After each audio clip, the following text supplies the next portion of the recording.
keterangan dari 8 terdakwa pun mengatakan ada 3 DPO. Sekarang hanya dalam waktu 2 minggu dirubah dengan mengatakan itu fiktif.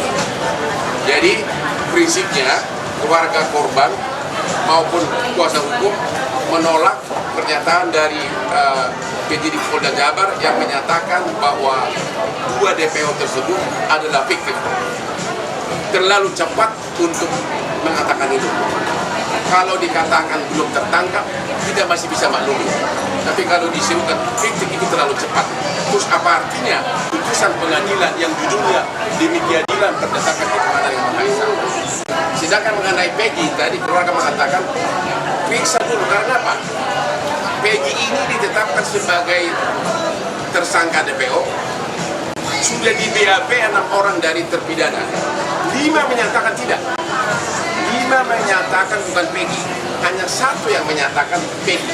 Artinya 5 lawan 1. Jadi mana yang benar? Itulah inti dari konferensi pers hari ini untuk menentukan sikap dari keluarga dan kuasa hukum atas perkembangan kasus Ina Cirebon. Mari kita makan.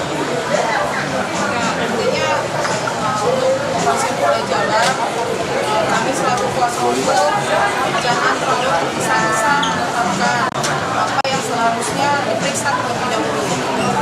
Karena ini kan sudah 8 tahun tidak pernah diproses ya, diselidiki lagi, dan ini baru diselidiki kembali dalam waktu yang singkat sudah bisa menetapkan 1 tersangka, kemudian bisa menetapkan 2 lagi tidak ada. Kami sangat berharap sekali untuk benar-benar diselidiki lagi apakah benar atau tidak pelakunya, apakah memang ada atau tidak. Jadi kita juga tidak bertanya-tanya gitu, sebabnya, alasannya apa. Itu inti pokoknya. Singkat, kalau ada pertanyaan silakan. Ya. Jadi kalau mereka dari pernyataan keluarga dan teman-teman kuasa hukum, apakah bisa dikatakan seperti banyak orang yang juga menilai penangkapan ini salah tangkap? Apakah itu bisa dikatakan? Atau ada hukum acara pidana yang tampaknya tidak dijalankan oleh kepolisian soal dengan menghilangkan? Kalau kami mengatakan bukti hukumnya belum begitu kuat untuk menyatakan Peggy ini sebagai tersangka DPO. Kenapa? Karena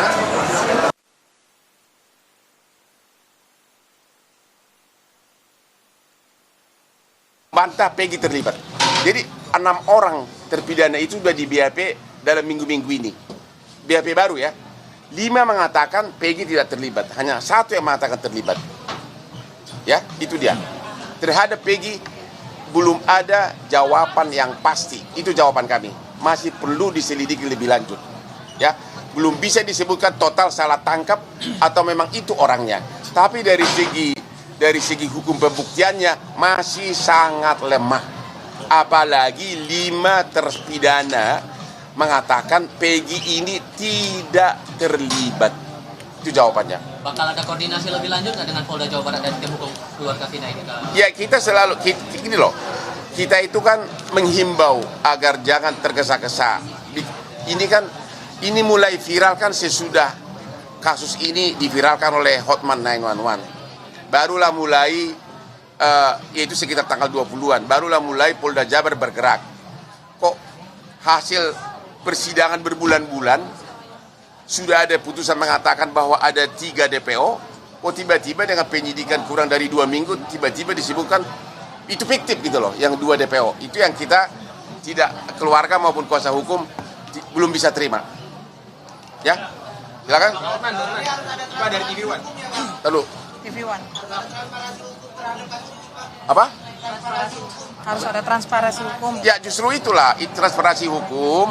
Makanya kan kita bikin konferensi pers ini untuk menentukan sikap keluarga.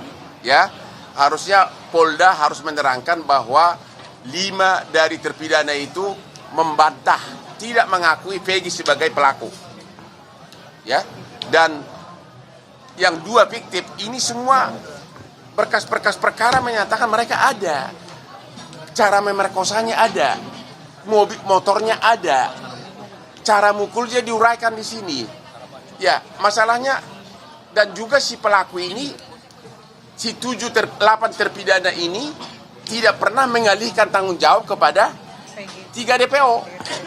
Biasanya kan orang mengatakan mengalihkan tanggung jawab, dia pelakunya bukan aku. Kalau mereka mengatakan kami lakukan perbuatan itu bersama-sama. Jadi ini perbuatan tidak pidana secara bersama-sama. Jadi kelihatan jelas tidak ada motivasi bagi mereka untuk lempar tanggung jawab. Kelihatan jelas dari awal. Sehingga kalaupun misalnya Polda Jabar belum berhasil menemukan 2 pelaku DPO ini, ya jangan dibilang tergesa-gesa fiktif dong. Ya, itu